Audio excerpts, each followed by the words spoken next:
Hi, this is Lara at Elliott Wave Gold with your daily analysis for the trading session dated Wednesday, 8th of July. I'm recording today's video 5:30 p.m. Eastern Standard Time.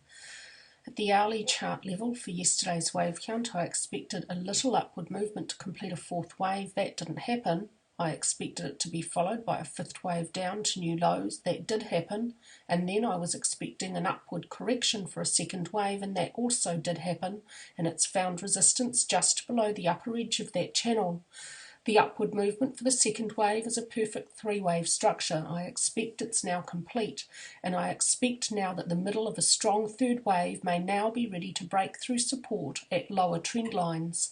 The target for the next interruption to the downward trend at the daily chart level is now recalculated at a lower wave degree at 1120, a little bit lower than yesterday's target. This is the main wave count for the bear. It looks at the possibility that cycle A and primary 5 is incomplete. Primary 5 would reach equality in length with primary 1 at 957.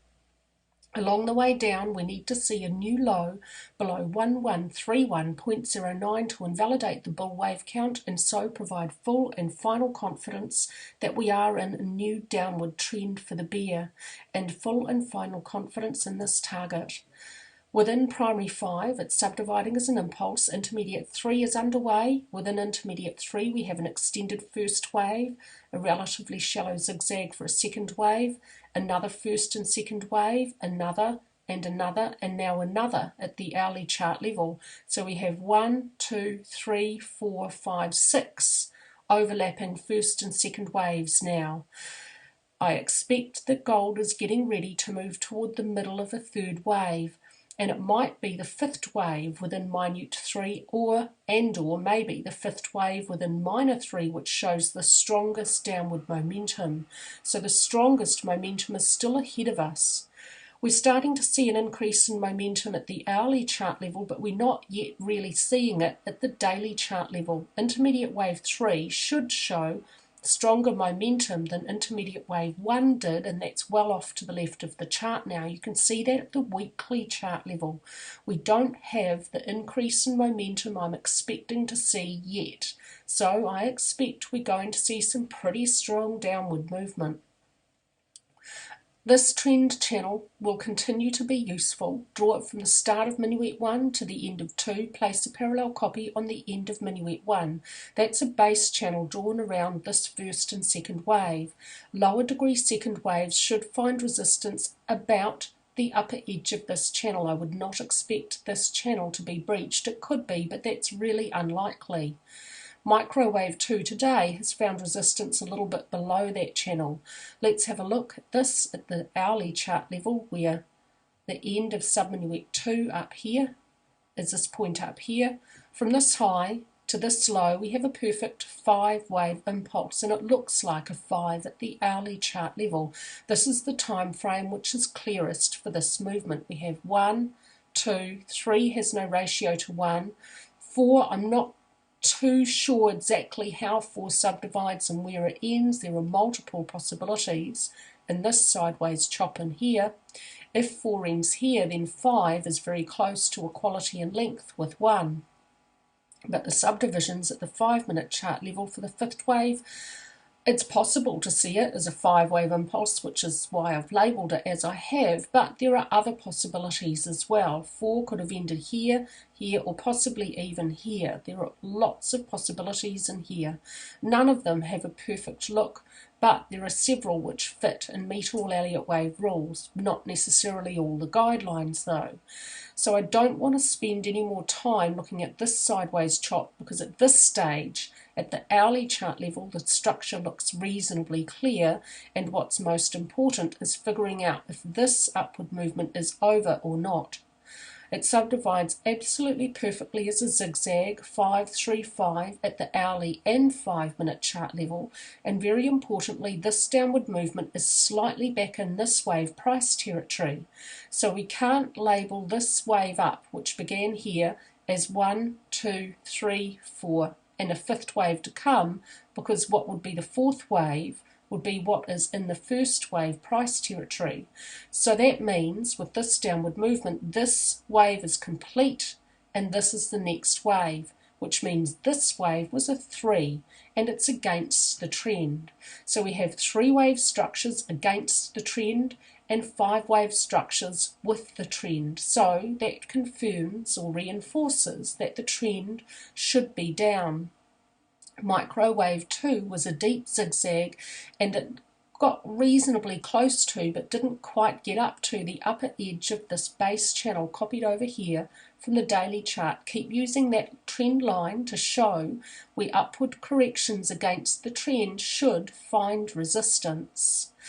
Microwave 2 shows up at the daily chart level as a green candlestick, and so I will expect when 3 is over that micro 4 should also show up at the daily chart level.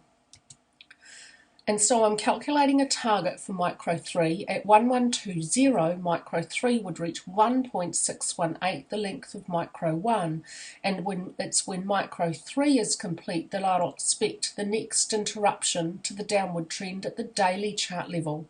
I'll leave the calculation for sub-minuet 3 for now. Once we have microwaves 3 and 4 within it, then I'll calculate the target at micro and sub-minuet degree. So for now, I expect we might not see a Fibonacci ratio between sub-minuet waves 1 and 3. The target for sub-minuet 3 might better be calculated at micro degree, and I can't do that yet. The target for minuet 3 at this stage will remain the same. At 1111 it will reach 2.618, the length of minuet wave 1, and the target for minute wave 3 remains the same as at the daily chart level. Within micro 3, no second wave correction may move beyond its start above 1164.79.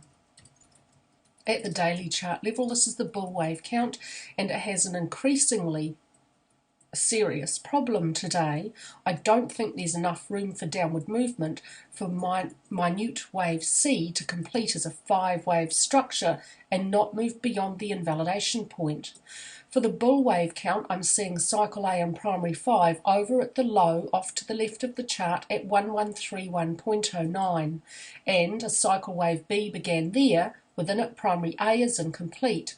Within primary A, the first upward movement for intermediate wave A or 1 will subdivide only as a 5 wave structure, and so that means primary A can only be a zigzag or an impulse, and the rule for the second or B wave of a zigzag or an impulse is exactly the same. They can't move beyond the start of the first or A wave, so this wave count is invalidated with a new low below 1131.09. Intermediate wave 2 or B is unfolding as a double combination. We have a long zigzag, the end of the first structure, labelled minor W. The double is joined by a 3 in the opposite direction, a zigzag labelled X, and here we may have the second structure in the combination, subdividing as an expanded flat for minor wave Y, 3, 3, we need a 5 down to complete for minute wave C. It's obviously not over here because we've got new lows, so this is just wave 1 within the 5 wave impulse of C. The subdivisions and expectations of more downward movement are exactly the same for bull and bear wave counts, so I'm pretty confident, reasonably confident in an expectation of more downward movement. But for the bull wave count, we need to see an impulse complete down. We've got 1, 2, we need to see 3, 4, 5, and this can't be micro 3 and micro 4 because 4 can't move into wave 1 price territory, so we've got another overlapping first and second wave. The subdivisions at the hourly chart level are exactly the same for bull and bear, only difference is the bull would move everything down 1 degree, so I just don't think it's going to be able to do it. At the weekly chart level, some regular technical analysis. We still have this divergence, which was bearish. On balance, volume moved lower while price made higher lows. Price has broken through that trend line. We don't have this week's candlestick fully below it, but we have substantial price movement below that line, another bearish indicator. This long held trend line with on balance volume was breached, and on balance volume is moving lower and away from it. Another bearish indicator, and since gold moved into the sideways range back here in March, it's still this downward week which has strongest volume. It's each series of down weeks has a week with stronger volume than the following series of up weeks. The pattern repeated again here, and maybe again here. We've got another strong downward week. We might be about to see a bearish breakout. Let's have a look at it at the daily chart level, where this time here is about here. It was the 27th of March where gold entered into a sideways range, and it looks like we might be seeing a downward breakout. But I have some cause for concern today. We've got a green candlestick. That's okay. That was a possibility we could have expected, but it's happened on higher volume. My only amelioration of that concern is that this green candlestick isn't a very strong green candlestick. It's not quite a doji, but it does have long upper and lower shadows, and they are about even.